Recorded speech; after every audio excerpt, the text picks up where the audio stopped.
ಎಲ್ಲರಿಗೂ ನಮಸ್ಕಾರ. ಶುಭಮ್ಸ್ ಕಿಚನ್ ಚಾನಲ್ಗೆ ಸ್ವಾಗತ.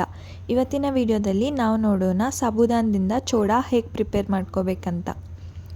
ಇದಕ್ಕೆ ನಾವು ಮೊದಲೊಂದು ಮಿಕ್ಸಿ ಜಾರ್ನ ತಗೋಬೇಕು. ಅದರಲ್ಲಿ 1 ಟೀ ಸ್ಪೂನ್ ಜೀರಿಗೆ, 2 tea spoons red chilli powder, ಆಮೇಲೆ ಒಂದು ಸ್ವಲ್ಪ ಸಾಲ್ಟ್ನ ಹಾಕ್ಕೊಂಡ್ಬಿಟ್ಟು ಅದನ್ನು ಮಿಕ್ಸಿಗೆ ಹಾಕಿ ಒಂದಿಷ್ಟು ಬೆಳ್ಳುಳ್ಳಿ ಬೇಳೆನ ಹಾಕ್ಕೊಂಡ್ಬಿಟ್ಟು ಮತ್ತೊಮ್ಮೆ ಮಿಕ್ಸಿಗೆ ಹಾಕ್ಕೋಬೇಕು. ನೋಡ್ರಿಲಿ ಆ ಥರ ಪೌಡರ್ ರೆಡಿ ಆಗುತ್ತೆ. ಆಮೇಲೆ ಸ್ಟವ್ ಮೇಲೆ ಒಂದು ಬಾಳ್ಗೆನ ಇಟ್ಕೊಂಡ್ಬಿಟ್ಟು ಅದರಲ್ಲಿ ಆಯಿಲ್ ಹಾಕಿಬಿಟ್ಟು 1 ಕಪ್ ಸಾಬೂದಾನ ಮತ್ತು 1 ಕಪ್ ಅವಲಕ್ಕಿನ ತೊಗೋಬೇಕು.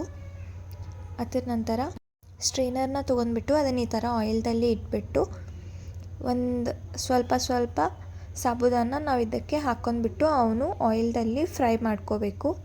ನೋಡ್ರಿಲಿ ಈ ಥರ ಸ್ವಲ್ಪ ಹಾಕ್ಕೊಂಡ್ಬಿಟ್ಟು ಡೀಪ್ ಫ್ರೈ ಮಾಡ್ಕೋಬೇಕು. ಸೇಮ್ ಇದೇ ಥರ ನೆಕ್ಸ್ಟ್ ನಾವು ಅವಲಕ್ಕಿನ ಡೀಪ್ ಫ್ರೈ ಮಾಡ್ಕೋಬೇಕು. ನೋಡ್ರಿಲಿ ಜಾಸ್ತಿ ಹಾಕಿದ್ರೆ ಈ ಥರ ಹೊರಗೆ ಬೀಳ್ತವೆ, ಸೊ ಈಸೀಸೆ ಹಾಕ್ಕೋಬೇಕು. ಅದರ ನಂತರ ಸೇಮ್ ಹೀಗೆ 1/2 ಕಪ್ ಶೇಂಗಾ, ಆಮೇಲೆ 1/4 ಕಪ್ ಪುಟಾಣಿ ಮತ್ತು 1/2 ಕಪ್ ಕಾಜುನು ಈ ಥರ ಡೀಪ್ ಫ್ರೈ ಮಾಡ್ಕೋಬೇಕು. ಮಾಡ್ಕೊಂಡ್ಬಿಟ್ಟು ಇವನ್ನೆಲ್ಲ ಸೆಪರೇಟ್ ಮಾಡ್ಕೊಂಡ್ಬಿಡಬೇಕು.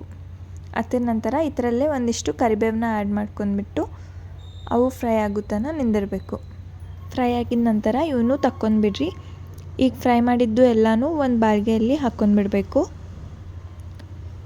ನೋಡ್ರಿಲಿ ಈ ಥರ ಎಲ್ಲ ಹಾಕ್ಕೊಂಡಿದ್ದ ನಂತರ ಈಗ ಇದರಲ್ಲಿ 1/2 ಟೀ ಸ್ಪೂನ್ ಅರಿಶಿನ ಮತ್ತು ನಾವು ಮಿಕ್ಸಿಗೆ ಹಾಕ್ಕೊಂಡಿದ್ದ ಖಾರನೂ ಇದಕ್ಕೆ ಹಾಕ್ಕೊಂಡ್ಬಿಡಬೇಕು. 1 ಟೀ ಸ್ಪೂನ್ ಚಾಟ್ ಮಸಾಲನೂ ಹಾಕಿಬಿಟ್ಟು ಎಲ್ಲ ಚೆನ್ನಾಗಿ ಮಿಕ್ಸ್ ಮಾಡ್ಕೋಬೇಕು.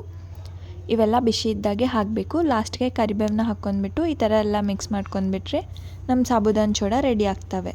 ಇವು ಒಂದು ಸ್ವಲ್ಪನೂ ಆಯಿಲ್ ಹಿಡಿಯೋಂಗಿಲ್ಲ, ಟೇಸ್ಟಿಯಾಗಿಯೂ ಇರ್ತವೆ. ನೀವು ಮಾಡ್ಕೊಂಡ್ಬಿಟ್ಟು ಟ್ರೈ ಮಾಡಿ ನೋಡಿ. ಈ ವಿಡಿಯೋ ನಿಮ್ಗೆ ಇಷ್ಟವಾದರೆ ಲೈಕ್ ಮಾಡಿ, ಶೇರ್ ಮಾಡಿ, ಸಬ್ಸ್ಕ್ರೈಬ್ ಮಾಡಿ. Thank you.